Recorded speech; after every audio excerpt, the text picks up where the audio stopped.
የኢትዮጵያ ቴሌቪዥን ነው።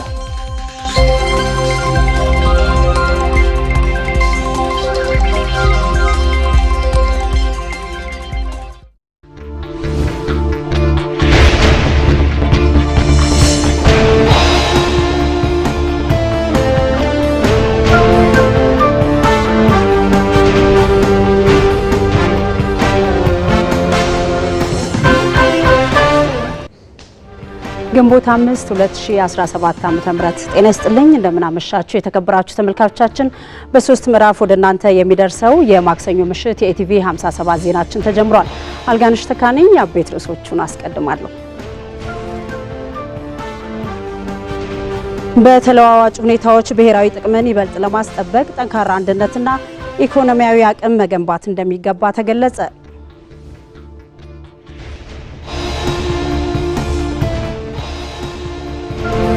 የማክሮ ኢኮኖሚ ማሻሻያ ዋነኛ ዓላማ ለውጭ ቀጥታ ኢንቨስትመንት ምቹና ተወዳዳሪ ምህዳር መፍጠር ነው ሲሉ የብሔራዊ ባንክ ገዢ ማሞ ምህረቱ ተናገሩ።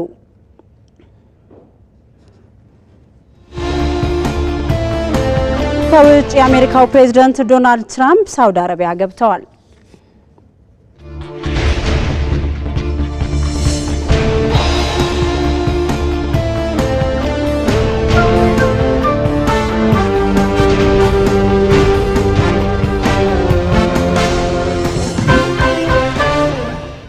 ተመልካቾቻችን ከምዕራፍ 1 የኢቲቪ 57 ዜናዎች ጋር አብራችን ቆዩ።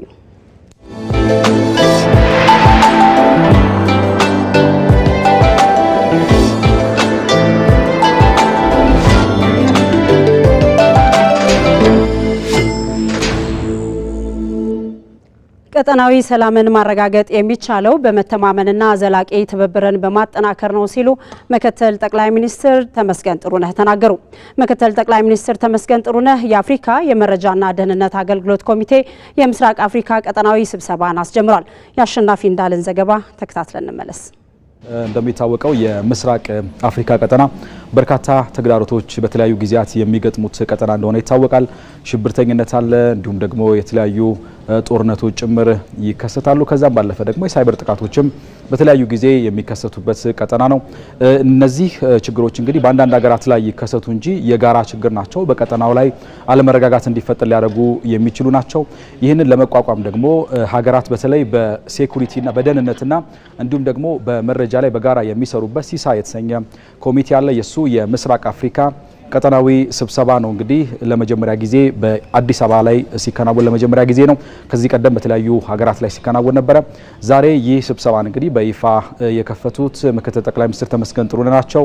እሳቸው የሚያነሱት ነገር ምንድነው? ኢትዮጵያ በተለይ ብልጽግና እንዲረጋገጥ ከታሰበ የሁሉም ሀገራት የጋራ የሆነ ትብብር ሊፈጥረው የሚችለው ነው ብላ ታምናለች። ለዛም ደግሞ ባለፉት ዓመታት እንግዲህ በሰላም ማስከበርን የሰራቻቸውን ስራዎች ማንሳት ይቻላል። አጠቃላይ አፍሪካዊ የሆኑ መፍትሄዎች ጭምር ለአፍሪካ ችግሮች አፍሪካዊ የሆነ መፍትሄ እንዲገኝ በማድረግ ረገድ ውስጥም የተለያዩ ስራዎችን ስትሰራ ቆይታለች። ይሄኛው ሊጠናከር ይገባል። የአፍሪካን መጻኢ ዕድል መወሰን የሚችለውም ዛሬ ላይ በትብብር የምንሰራው ስራ በመሆኑ እዚህ ላይ ጠንከር ያለ ስራዎች ያስፈልጉናል። አሁን ላይ እየገጠሙን ያሉት ችግሮች ሰው ሰራሾች ናቸው። ሽብርተኝነትም ቢሆን አጠቃላይ ድንበር ተሻጋሪ ወንጀሎችም ቢሆን በሰዎች የሚከናወኑ ናቸው። የተፈጥሮ ችግሮች አይደሉም። ስለዚህ ቅንጅትን በማጠናከር ልንሻገራቸው የሚገባ ስለመሆኑ ነው የጠቆሙት። በተለይ ደግሞ የተቋማት ግንባታ ላይ በትኩረት ሊሰራ እንደሚገባ አንስተዋል። ተቋማትን በገነባን ቁጥር የደህንነት ተቋማቶቻችንም በጋራ መስራት ከጀመሩና ብቁ የሆነ የሰው ኃይል ከተሟላላቸው እንዲሁም ደግሞ ትብብርን በአመኔታ ላይ የተመሰረተ ትብብርን ማጠናከር ከቻለን ማንሻገረው ፈተና እንደሌለ ነው ያነሱት። እነዚህ የሚገጥሙን ችግሮችን ከተሻገርን ደግሞ በርካታ የሆነ እድሎች ያሉበት ቀጠና በመሆኑ እዚህ ላይ በትኩረት መስራት ይገባል። ከምንም ነገር በላይ ግን ርዕይ ብቻውን በቂ አይደለም፣ በተግባር የተደገፈ መሆን አለበት። የምንነጋገራቸው የምናመጣቸው ሀሳቦች በተግባር የተደገፉ ሆነው ልንለውጣቸው የሚገባ መሆን አለበት የሚል ሀሳብ ነው ያነሱት። እንደሚታወቀው እንግዲህ ኢትዮጵያ በጸጥታና ደህንነት ተቋማት ላይ ሪፎርም እንዳደረገች ይታወቃል። እነዚህ የተደረጉ ሪፎርሞች ደግሞ የተለያዩ ውጤቶችን እያመጡ ናቸው። እንግዲህ የብሔራዊና መረጃ ደህንነት አገልግሎትን ብንመለከት እንኳን ከተለያዩ አገራት ጋር የሚደረጉ የመግባቢያ ስምምነቶችን ባለፉት ዓመታት ላይ የተከናወኑትን ማንሳት እንችላለን። ድንበር ተሻጋሪ ወንጀሎችን በመከላከል ሽብርተኝነትን በመዋጋትና የተለያዩ እንቅስቃሴዎችን በመክታት ረገድ ሰፊ ስራዎች እየተሰሩ ነው። ስለዚህ በተቋሙ አመራሮች የተነሳው ሀሳብ ምንድነው? ይህንን ትብብር ማጠናከር ይገባል የሚል ሀሳብ ነው። ጥቅል የመድረኩ ላይ የተነሱ ሀሳቦች እነዚህን ነው የሚመስሉት። የሕዝብ ተወካዮች ምክር ቤት የዲሞክራሲ ጉዳዮች ቋሚ ኮሚቴ አባላት በአማራ ክልል ተጠሪነታቸው ለሕዝብ ተወካዮች ምክር ቤት የሆኑ የተለያዩ ተቋማትን የመስክ ምልከታ አካሂዷል። የቋሚ ኮሚቴው አባላት ከምልከታው በኋላ እንዳሉት በመደበኛ የስራ ክንውናቸው የሰሯቸው መልካም ስራዎች አሉ። በዚያው መጠን ግን ተቋማት የተሰጣቸውን ተልዕኮ በአግባቡ ለማከናወን የጸጥታ ሁኔታ ተግዳሮት እንደሆነባቸው አሳይተውናል ብሏል። ሳሙኤል ወርቃየው ዝርዝር አለው።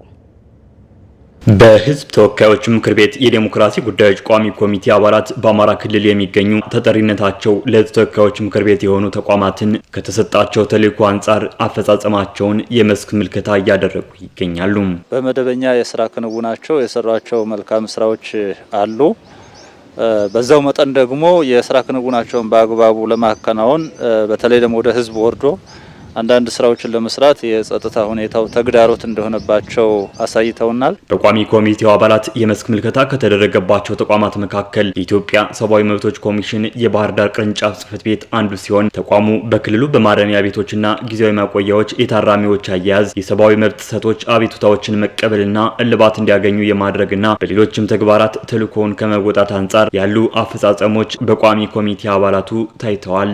ሰብአዊ መብትን በተመለከተ ሰራተኞቹ እዚህ ያሉ ቅርንጫፍ በተነሳሽነት እየሰሩ ኃላፊነታቸውን የተወጡ ላይ ነው የሚገኙትና ግን ደግሞ በእቅዳችሁ መሰረት ለማከናወን የጸጥታ ችግር እንዳስቸገራችሁና የተከናወኑ ወይም ደግሞ ያታቀደው ብዙ ነገር ቢሆንም በእቅዱ ልክ ግን ስራ ላይ ማዋል እንዳልቻሉ ግን ደግሞ ጥረት ያደረጉ እንደሆነ ነው የነገሩን። እኛን ቢሮ ሄደን ያየነው ይሄ ነው። ወደ 163 የሚሆኑ የምርመራ ስራዎችን ለመስራት አቅዶ ነበር ባለፉት ወራቶች።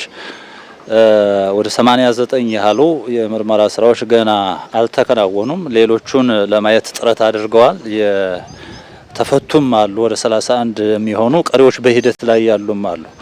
ግን ደግሞ አሁን እንዳልኩ የጎደሉት ወደ 89 የሚሆኑ የአቤቱታ ግኝቶችን ተንቀሳቅሶ ለመስራት አንዱ ተግዳሮት የሆነባቸው የጸጥታ ችግር እንደሆነና በአካል ተንቀሳቅሶ ለመስራት ችግር እንደገጠማቸው አንስተዋል። ሌላኛው ተቋም ደግሞ የኢትዮጵያ ምርጫ ቦርድ የአማራ ክልል ቅርንጫፍ ጽሕፈት ቤት ሲሆን ተቋሙ በተለይ ለቀጣዩ ሀገራዊ ምርጫ እያደረገ ያለውን ዝግጅት ተመልክተናል ሲሉ የቋሚ ኮሚቴው አባላት ተናግረዋል። ለቀጣይ 7ኛ ዙር ምርጫ ዝግጅት ላይ እንዳለ ነው ያነገሩን። እንዲሁም የ9 ወር ሪፖርታችሁ ላይ የሚያሳይም ዝግጅት ላይ እንዳሉና የሚያስፈልጉ ቅድመ ሁኔታ መሟላት ላይ ነው የሚገኙ። እዚህ ቅርንጫፍ ጽሕፈት ቤት ውስጥ አንዱ መታየት ያለበትና መስተካከል ያለበት የመራጮች ትምህርት በመስጠት ረገድ የስነ ዜጋ ትምህርት በተገቢው መንገድ ለዜጎች እንዲደርስ በማድረግ በኩል ትንሽ ክፍተት አለው። እሱም ቢሆን ሄዶ ከጸጥታ ጋር ነው የሚያያዘው። ቋሚ ኮሚቴው በመስክ ምልከታው ወቅት ያደረገውን ምልከታ ለሚመለከታቸው አካላት ግብረ መልስ እንደሚሰጥም ተገልጿል። ከኢትዮጵያ ቴሌቪዥን የምዕራፍ 1 የኢቲቪ 57 ዜናዎቻችን ቀጥሏል። በተለዋዋጭ ሁኔታዎች ብሔራዊ ጥቅምን ይበልጥ ለማስጠበቅ ጠንካራ አንድነትና ኢኮኖሚያዊ አቅም መገንባት እንደሚገባ ተገለጸ። የኢትዮጵያን ብሔራዊ ጥቅም ለማስከበር ወቅቱን ያገናዘበ ዲፕሎማሲያዊ ተግባራዊ እየተደረገ መሆኑን የውጭ ጉዳይ ሚኒስቴር አስታውቋል። ይመራደም ዝርዝር አለው። ኢትዮጵያውያን ምንም እንኳ በሀገር ውስጥ የሚያለያዩ ጉዳዮች ቢኖራቸውም ያለ ልዩነት ከሚሰባሰቡበት ወይም በጋራ ከሚቆሙበት ጉዳይ አንዱ የሀገራቸው ብሔራዊ ጥቅም ነው። በኢቲቪ የዛሬቱ ኢትዮጵያ ዝግጅት ላይ ሀሳባቸውን የሰጡት የኢትዮጵያ ዜጎች ለማህበራዊ ፍትህ ኢዜማ ምክትል መሪ አርክቴክት ዮሐንስ መኮንን ብሔራዊ ጥቅም ለድርድር የሚቀርብ ጉዳይ አይደለም ብለዋል። በአንድ ሀገር ውስጥ የተለያየ አመለካከት ኖሮን የተለያየ የፖለቲካ ፍልስፍና ልንከተል እንችላለን። የሚያከራክሩን ጉዳዮች አሉ። የምንፎካከርባቸው አጀንዳዎች አሉ። በፍጹም ደግሞ ለድርድር የማይቀርቡ በእንግሊዝኛው ቶፕ ናሽናል ፕራዮሪቲስ የሚባሉ የቅድሚያ የሚሰጣቸው ሀገራዊ ጉዳዮች አሉ። እነኚህ የትብብር አጀንዳዎች ናቸው። ሁሉም ዜጎች በጋራ የሚቆሙላቸው ጉዳዮች ናቸው። ብሔራዊ ጥቅምን ማስከበር ሲባል ደግሞ ዘርፈ ብዙ ስራዎችን የሚጠይቅ ስለመሆኑም ይጠቀሳል።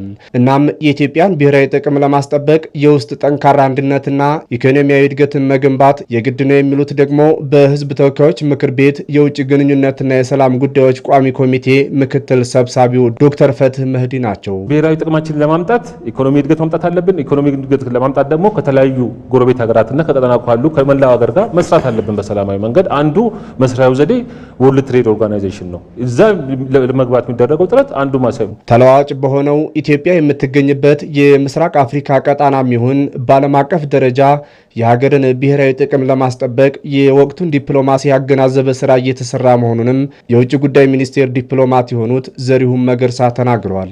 ብሔራዊ ጥቅምን ለማስጠበቅ አንድ አቅጣጫ ብቻ አንከተልም። እንደ ሁኔታው ተጣጣፊ መሆን የግድ ነው። ስለዚህ ፕራግማቲክ የሆነ ፎሬን ፖሊሲ ዳይሬክሽን ነው የምንከተለው። ሁሉም ዜጋ ለብሔራዊ ጥቅም ዘብ መቆምን ከመንግስታትና ግለሰቦች የተሻገረ የሀገር ጉዳይ በመሆኑ በአንድነት የመቆም ጥንካሬን ይበልጥ አጠናክሮ መቀጠል ይገባልም ተብሏል። ለብሔራዊ ጥቅም ጥብቅና ዘብ መቆም ለአንድ ፓርቲ መቆም ማለት አይደለም። ለአንድ መንግስት በአንድ ዘመን ላለ መንግስት መቆም ማለት አይደለም። መንግስታት ይመጣሉ ይሄዳሉ። ብሔራዊ ጥቅም ለኔሽን ነው፣ ለሀገር ነው የሚቆመው። ሀገር ዘላቂ ናት።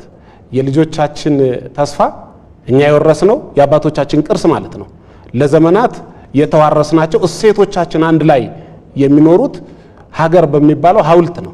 ኢትዮጵያ አሁንም ቢሆን ተደማጭነቷን ከፍ ለማድረግና ብሔራዊ ጥቅሟን ይበልጥ ለማስከበር ዓለም አቀፍ ተቋማትን የመቀላቀልና የባህር በር ተጠቃሚነትን ጨምሮ ሌሎች ጥረቷንም ቀጥላለች። የብሔራዊ ጥቅም ጉዳይ የቀጣይ ትውልድ ዕጣ ፈንታን የሚወስን በመሆኑ ሁሉም አካል ከግልና ከቡድን ፍላጎቱ ባለፈ የኢትዮጵያን ብሔራዊ ጥቅሞች ለማስከበር በጋራ መቆም እንደሚገባው በሕዝብ ተወካዮች ምክር ቤት የመንግስት ረዳት ተጠሪ ሚኒስትር ዴኤታ ዶክተር ምህረቱ ሻንቆ ገለጹ። ብሔራዊ ጥቅም አንድ ጊዜ ከእጅ ከወጣ ለመመለስ ፈተናዎች ያሉበት መሆኑን በመረዳትም የብሔራዊ ጥቅም ጉዳይን በጥንቃቄ መያዝ እንደሚገባ ነው የጠቆሙት። ሪፖርተራችን ብሩክ ተስፋዬ በሕዝብ ተወካዮች ምክር ቤት ከመንግስት ረዳት ተጠሪ ሚኒስትር ዴኤታ ዶክተር ምህረቱ ሻንቆ ጋር ቆይታ አድርጓል። ተከታትለን እንመለስ። በህዝብ ተወካዮች ምክር ቤት የመንግስት ረዳት ተጠሪ ሚኒስትር ዴኤታ ዶክተር ምህረቱ ሻንቆ ለቃለ መጠይቅ ፈቃደኛ ስለሆኑልን እጅግ አድርጌ አመሰግናለሁ። እኔም አመሰግናለሁ። ስለ ብሔራዊ ጥቅም ብዙ ጊዜ ይነሳል። ብሔራዊ ጥቅም ሲባል ምን ማለት ነው? መገለጫዎቹስ እንደምን ያሉ ናቸው? ሀገሮና ከቆመች የመጀመሪያው ጥያቄ ብሔራዊ ጥቅም የሚል ጥያቄ ይመጣል ማለት ነው። ብሔራዊ ጥቅም ማለት አንድ ነገር መድረስ የምትፈልገውን ነገር አቅዳ የምትሰራ ከሆነ ከብዙ ነገር አንጻር፣ ከኢኮኖሚ አንጻር፣ ከሚሊተሪ አንጻር፣ ከህዝብ ትስስር አንጻር የሚሰሩ ስራዎች፣ በውስጥም በውጭ የሚሰሩ ስራዎች የአንድ ሀገር ዜጋ ጥቅምን በውስጡ የያዘ ማለት ነው። በእኛ ሀሳብ የኢትዮጵያኖች ጥቅም ማለት ነው። የኢትዮጵያኖች ጥቅም በውስጡ የያዘ ብሔራዊ ጥቅማችን ነው ማለት ይቻላል ማለት ነው። መገለጫዎቹ የብሔራዊ ጥቅም መገለጫዎች ለምሳሌ ታላቁ ህዳሴ ግድባችን የኛ ብሔራዊ ጥቅማችን ነው። ኢትዮጵያ አየር መንገድ የኛ ብሔራዊ ጥቅማችን ነው። ኢትዮጵያን በዓለም አቀፍ ደረጃ የሚገባትን ቦታ ሊሰጥ የሚችል ተቋም ከገነባን አንዱ ብሔራዊ ጥቅማችን መገለጫ ነው ማለት ነው። ብሔራዊ ጥቅምን ለማስጠበቅ የተለያዩ ሂደቶች ይኖሩታልና በዚህ መሀል ግን የተለያዩ ንዑስ ፍላጎቶች ይፈጠራሉ። እነዚህ ንዑስ ፍላጎቶች ብሔራዊ ጥቅምን ምን ያክል የሚፈትኑ ናቸው? የብሔራዊ ጥቅም ፈተናና አደጋስ የምንላቸው የትኞቹ ናቸው? ከብሔራዊ ጥቅማችን አንጻር በጣም የሚፈትኑ ነገሮች አሉ። ለምሳሌ ቅጽበታዊ ስሜቶች አሉ። አሁናዊ ግጭቶች ሊኖሩ ይችላሉ። አሁናዊ የራሳችን ጥቅም አንዳንዴ ከብሔራዊ ጥቅም ጋር የሚጋጭበት ሁኔታዎች ሊፈጠሩ ይችላሉ። ነገር ግን ብሔራዊ ጥቅም ማለት እኔነትን ድል ነስቶ ማዶን ማየትን ይጠቅማል ወይም ደግሞ ያስፈልጋል። ብሔራዊ ጥቅምን ፈተና ውስጥ የሚያስገቡ ብዙ ቻሌንጆች ተፈጥሯል። ከዚህ በፊትም አሁንም አሉ፣ ወደፊትም ይፈጠራሉ። እንደ ሀገር እንደ ዜጋ ግን ያለን ሀገር አንድ ስለሆነች ለዛች ሀገር ሁላችን የራሳችን ሚና በእኩል መወጣት መቻል አለብን። ንዑስ ፍላጎቶች ይፈጠራሉ፣ ዛሬም አሉ። ንዑስ ፍላጎቶችን ባሻገር ግን ማየት ያለብን ነገን ነው ማየት መቻል አለብን። በሀገር ውስጥም ሆነ በዓለም ደረጃ የኢትዮጵያ ቦታ የቱ ጋር መሆን እንዳለበት ዛሬ ካላሰም በትናንሽ ነገሮች በአሁናዊ ስሜቶች እጅ የምንሰጥ ከሆነ ነገ ላይ ብሔራዊ ጥቅማችን ዋጋ የሚያስከፍልን ይሆናል ማለት ነው። ለማሳያ ከዓመታት በፊት ዛሬ የባህር በር ጥያቄ ለኛ ፈተና የሆነው ነገር ከዓመታት በፊት በቀላሉ ከእጃችን የወጡ እድሎች ነበሩ። ዛሬ ላይ ግን ለኛ ፈተና ሆኖ እየቀጠለ ይገኛል። እንዲሁም ዛሬ ላይ የኛ ብሔራዊ ጥቅሞችን በቀላሉ አሳልፈን የምንሰጥ ከሆነ በአሁናዊ ነገሮች እንዲሸነፍ የምናደርግ ከሆነ ነገ ላይ መልሰን ለማግኘት ዋጋ የሚያስከፍል ጉዳይ ይሆናል ብዬ አስባለሁ። የሀገርንና የሕዝብን ሁለንተናዊ ጥቅም በማስቀደም በማስጠበቅ ረገድ የሕዝብን ሁለንተናዊ ፍላጎቶች የተሟሉ እንዲሆን ከማድረግ አንጻር ከመንግስት እንዲሁም ደግሞ በሀገር ጉዳይ ያገባናል ከሚሉ በፖለቲካው ውስጥ ካሉት አካላት ምን ይጠበቃል? ማለት ብሔራዊ ጥቅምን ማስጠበቅ ማለት የትውልድን ዕጣ ፈንታ መወሰን ማለት ነው። የሀገር በዓለም ደረጃ ምን አይነት ቦታ እንደሚኖራትን የምንወስነው እኛ ራሳችን እኛ ኢትዮጵያኖች ነን ማለት ነው።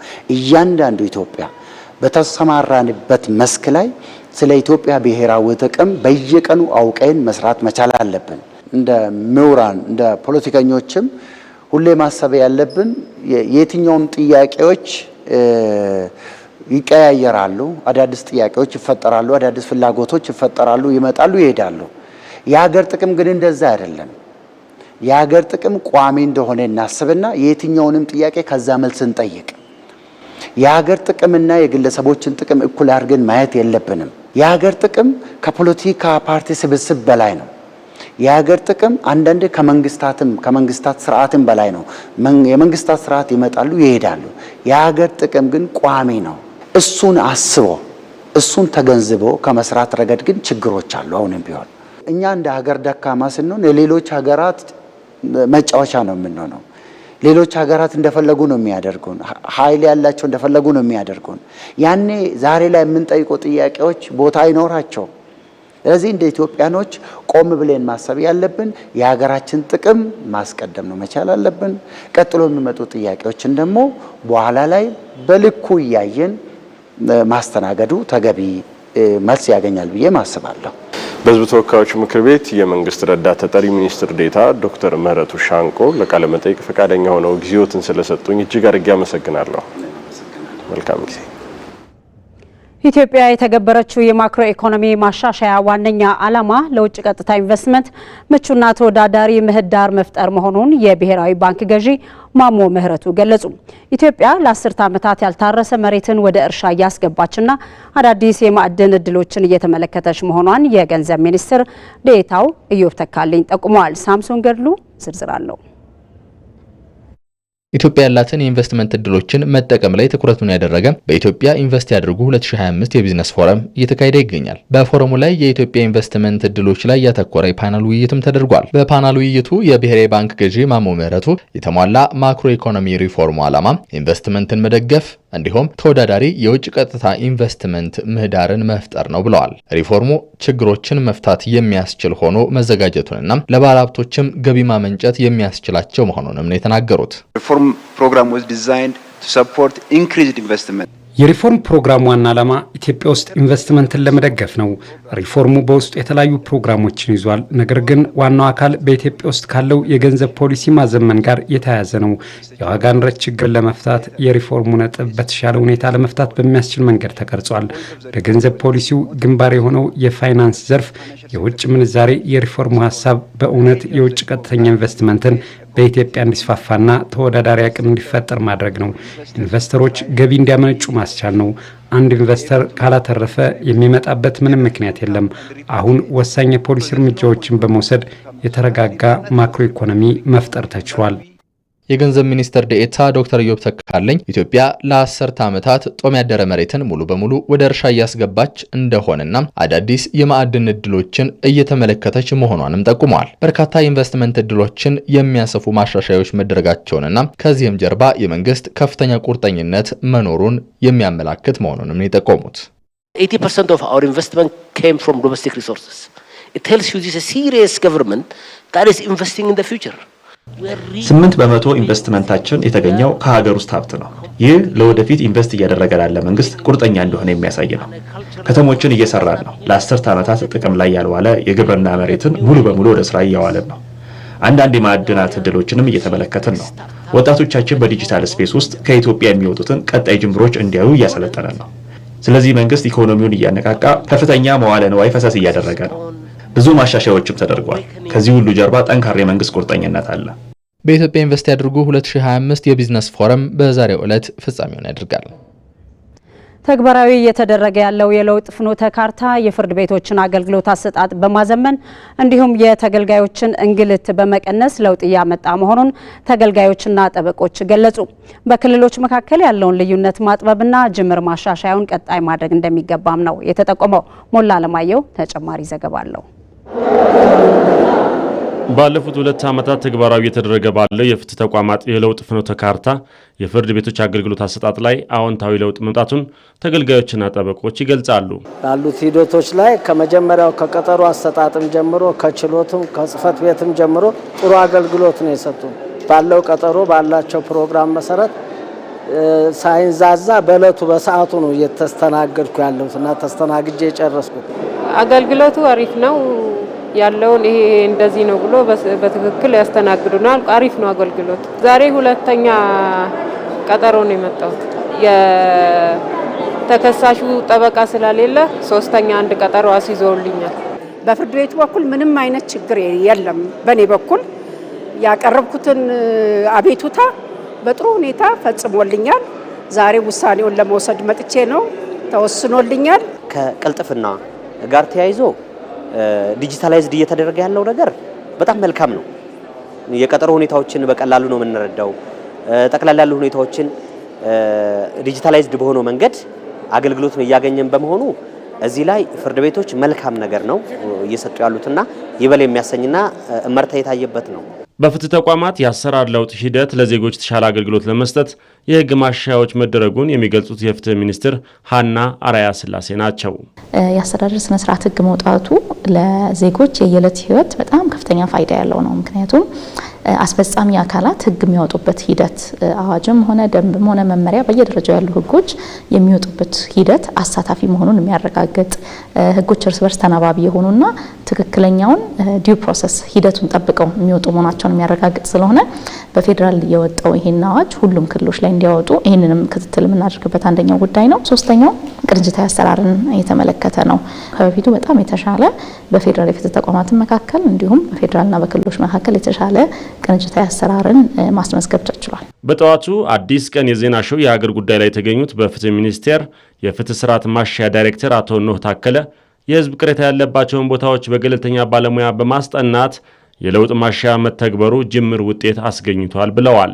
ማህበረሰቡ ቅሬታ አለባቸው የሚባሉ ጉዳዮችን በመለየት እዛ ላይ የተለያዩ ስራዎች ሪፎርም የማድረግ ስራዎችን እየሰራን እንገኛለን። በመሀልም እንደ ፍትህ ሚኒስቴር ከወሰን ማህበረሰቡ በአገልግሎት አሰጣጡ ላይ ያለው እርካታ ምን ይመስላል ብለንም ለማየት ሞክረናል። በገለልተኛ አማካሪ ቀጥረን እንዲለካ እንዲታይ ሙሉ ለሙሉ በሚፈለገው ደረጃ ባይደርስም ከነበሩት መሻሻሎች እንዳሉ እርካታዎችም እየጨመሩ እንደሆነና የአገልግሎት አሰጣጡም ከጥራት ከቅልጥፍና አንጻር እየተሻሻለ እየመጣ ስለመሆኑ የሚያረጋግጡ ማስረጃዎች ማቅረብ ተችሏል።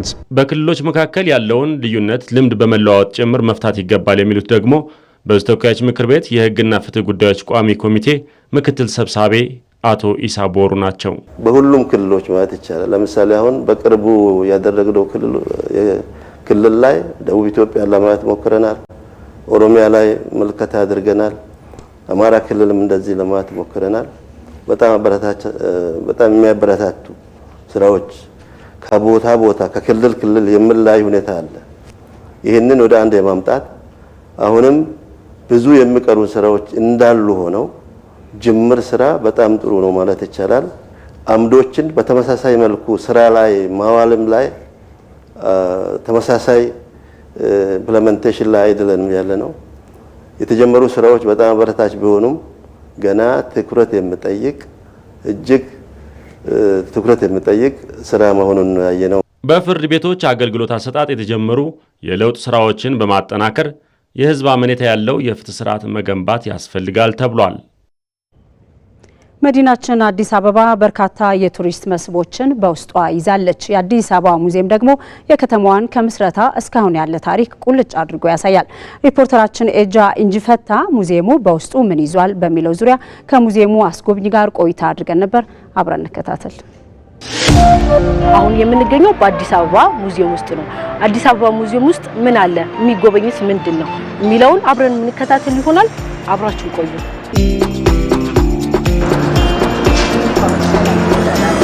መቅደስ አበራ እባላለሁ። የአዲስ አበባ ሙዚየም አስጎብኝ ነኝ እና እንደምታዩ ያው ሙዚየሙ እንግዲህ በአጼ ምኒልክ ነው አማካኝነት የተሰራው እና በመጀመሪያ አገልግሎት የነበረው ለጥይት መጋዘንነት ታስቦ ነበር የተሰራው ማለት ነው እና ለዛ ዓላማ ሲቀር የጦር ሚኒስቴር የነበሩ ራስ ብሩ እሳቸው ነበሩ። ለእሳቸው በስጦታ መልክ ተሰጥቷቸው ማለት ነው እና እንግዲህ ቤቱ የራስ ብሩ መኖሪያ ቤት ነበር መጀመሪያ። ከዛ በኋላ እንግዲህ ለብዙ አገልግሎቶች ላይ ውሏል ማለት ነው። ከዛ በኋላ ነው በ1979 ዓመተ ምህረት ለሙዚየምነት የበቃው ማለት ነው እና ውስጥ ገብተን ደግሞ የቀረውን በደንብ ማየት እንችላለን።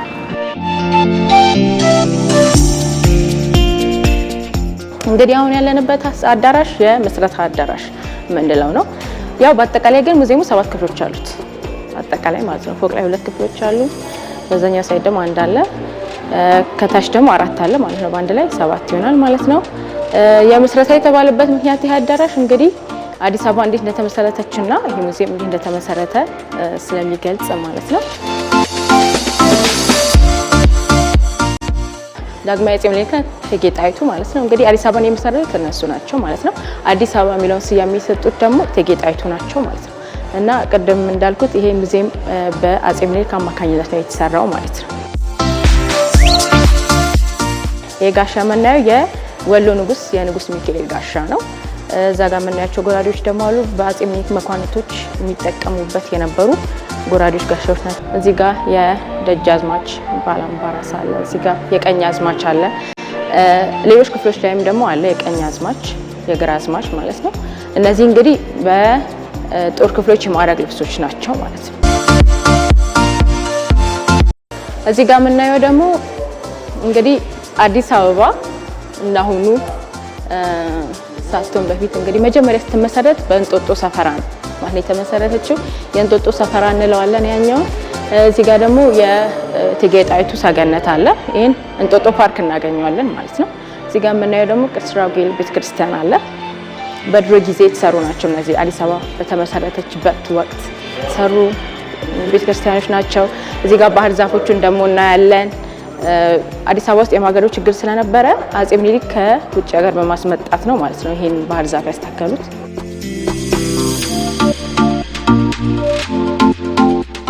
ወደ ሁለተኛው አዳራሽ እየገባን ነው። የእድገት አዳራሽ የምንለው ነው። እንግዲህ አዳራሽ የእድገት የተባለበት ምክንያት የተለያዩ እድገቶች ሲመጡ በፎቶግራፍ መልክ የምናገኝበት፣ ስልኮችን እዚህ ጋር የምናያቸውን የምናገኝበት ነው። እሺ ወደ ሶስተኛው አዳራሽ እናልፋለን። የአድዋ አዳራሽ እንለዋለን ማለት ነው። ያው በአድዋ ጊዜ የተጠቀሙባቸውን የተለያዩ እቃዎችን እናገኛለን። እዚህ ጋር የምናየው የጦር ክፍሎች የማዕረግ ልብሶች እናገኛቸዋለን በብዛት እዚህ ጋር።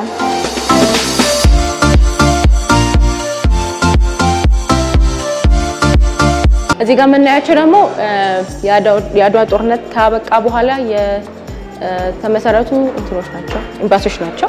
የመጀመሪያው የጣሊያን ኤምባሲ፣ የኛው የብሪቲሽ ኤምባሲ፣ ደግሞ የጀርመን ኤምባሲ ያው ጦርነቱ ካበቃ በኋላ የተመሰረቱ ናቸው ማለት ነው። ይሄ አዳራሽ ደግሞ ከፋሽስት ከዲፕሎማሲ የምንለው ነው። ፋሽስቶች ያው ተመልሰው ከመጡ በኋላ ለበቀል ማለት ነው እነሱ ወደ አዲስ አበባ ሲገቡ ምን ይመስል እንደነበረ እና ደግሞ የኛ ሀገር ጠቅላይ ሚኒስትሮቻችን ከተለያዩ ሀገራት ጋር በሚገናኙበት ወቅት የተነሱ ፎቶግራፎች ለተለያዩ ጉዳዮች ሲገናኙ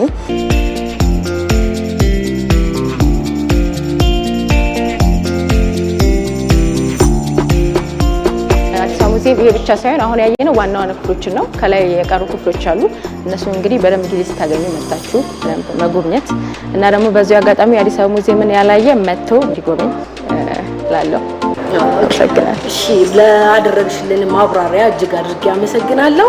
በአዲስ አበባ ሙዚየም የነበረን ቆይታ ይሄን ይመስላል። በኢትዮጵያ የውሃ ሀብቶችን በአግባቡ በመለየት ተጨባጭ ጥቅም ለማግኘት እየተሰራ መሆኑ ተገለጸ። የውሃና ኢነርጂ ሚኒስቴር የተፋሰስ መረጃ ክትትል ስትራቴጂክ እቅድ ላይ ከባለድርሻ አካላት ጋር በሐዋሳ ከተማ ውይይት አካሂዷል። አስረሳው ግሼ ዝርዝር አለው። ኢትዮጵያ የበርካታ የውሃ ሀብቶች ባለቤት ብትሆንም ከዘርፉ በአግባቡ መጠቀም እንዳልቻለች ይነገራል። የውሃ ሀብቶች የመረጃ አያያዝ ክፍተት ደግሞ ለዚህ አንደኛው ምክንያት ሆኖ ይጠቀሳል። የውሃና ኢነርጂ ሚኒስቴርም በኢትዮጵያ ያሉ የውሃ ሀብቶችን በአግባቡ መጠቀም የሚያስችል የተፋሰስ መረጃ ክትትል ስትራቴጂክ እቅድ በማዘጋጀት ለባለድርሻ አካላት አቅርበዋል። ሚኒስቴር መስሪያ ቤቱ የውሃ መረጃዎችን በአግባቡ ለማደራጀት እየሰራ ቢሆንም በበቂ ሁኔታ ባለመሰራቱ ዛሬም ከተጽዕኖ መላቀቅ አልተቻለም ይላሉ በውሃና ኢነርጂ ሚኒስቴር የተቀናጀ የውሃ ሀብት አስተዳደር መሪ ስራ አስፈጻሚው አቶ ደበበ ደፈርሳ። እንግዲህ ያለን የልማት ፍላጎት በጣም ትልቅ ነው። አንዱን እንኳን ብናነሳ ሀገራችን ብዙ ግድቦችን ለመስራት ብዙ እቅድ አላት፣ የሰራችው ብዙ ነገር አለ።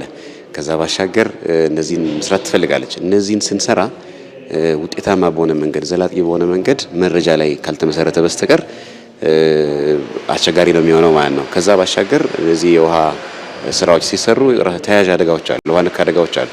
ከዚህ እነዚህን አይነት አደጋዎችን ለመከላከል እንደዚህ አይነት የመረጃ ስርዓት ያስፈልጋል። የውሃና ኢነርጂ ሚኒስቴር ሀገሪቱ ያላትን የውሃ ሀብት በመለየት ለተለያዩ ጥቅሞች ለማዋል ትኩረት ሰጥቶ እየሰራ መሆኑን የተናገሩት ደግሞ የውሃና ኢነርጂ ሚኒስትሩ አማካሪ አቶ ሞቱማ መቃሳ ናቸው። የኢትዮጵያን ውሃ አለኝታ የገጸ ምድሩ ይሄን አክል ነው፣ የከርሰ ምድሩ ይሄን አክል ነው ብሎ ለመናገር ያስቸግራል። ኢንፋክት የተወሰኑ ቁጥሮች አሉ፣ የሚጠሩ ቁጥሮች አሉ። ግን እነኚህ ቁጥሮች የተሟላ ወይም ያለው ሁኔታ በአግባቡ የሚገልጽ ተብሎ አይታሰብም። እዚህ አካባቢ ያለው የውሃ ይዞታ ምን ይመስላል፣ አለኝታው ምን ይመስላል፣ ጥራቱ ምን ይመስላል፣ ለመጠጥ ሊውል ይችላል ወይ፣ ለእርሻ እንዴት ይውላል የሚለውን ነገሮች ለመለየት ይጠቅማል ማለት ነው። ስለዚህ መረጃ ለአንድ ልማት ዋናው መሰረት ነው። ዋናው መሰረት መረጃ መያዝ ነው። የተሟላ መረጃ ከብዛት አኳያ ከጥራት አኳያ እነኚህ ነገሮች ቆጥሮ መያዝ በጣም አስፈላጊ ነው። በኢትዮጵያ በተለያዩ ተቋማት ያለውን የውሃ ሀብት መረጃ በጥናት ላይ ተመስርቶ ወጥነት ባለው መልኩ በማደራጀት ተጨባጭ ለውጥ ማምጣት እንደሚቻልም በአዲስ አበባ ዩኒቨርሲቲ የውሃ ሀብት ተመራማሪው ዶክተር ሲራክ ተክላብ ተናግረዋል። ሰርፌስ ዋተር ምን ያህል አለን ሲባል የሚጠሩ ቁጥሮች አሉ። እነዛ ቁጥሮች ቫሪዬሽን አላቸው። ሁሉንም ስታነብ ሊትሬቸር ላይ አንዳንዱ 123 ይላል፣ አንዳንዱ 124፣ 120 ቫሪዬሽናቸው ትልቅ ነው። ይህም ቫሪዬሽን ደግሞ ያመጣው ነገር ምንድነው? አኩሬት የሆነ ሜዠርመንት ስለሌለን ነው። ስቴሽኖች ላይ ሜዠርመንቱ የምናካሄድ ከሆነ ከውሃ ብዛት ከውሃ ጥራት አንጻር የምናካሄደው ከሆነ ጥሩ ደረጃ ላይ እንደርሳለን ወደፊት የሚል ግምት አለ። የውሃና ኢነርጂ ሚኒስቴር የውሃ ሀብት ስትራቴጂክ እቅዶችን በአግባቡ ለመተግበር ከተለያዩ ባለድርሻ አካላት ግብአቶችን እያሰባሰበም ይገኛል። ተመልካቾቻችን ከኢትዮጵያ ቴሌቪዥን እየተላለፈ የሚገኘው የኢቲቪ 57 ዜናችን ነው። አሁንም ዜናዎቻችን ይቀጥላሉ። አሁን የምናልፈው የአየር ትንበያ መረጃዎችን እንሰማለን። ባለሙያው ኃይሉ ነገሰ ስቱዲዮ ተገኝቷል። እንዴት አመሸህ ኃይሉ? እንደምን አመሸሻል ጋር መረጃዎችን መቀጠል ትችላለህ። ምን ያመላክታሉ መረጃዎችስ?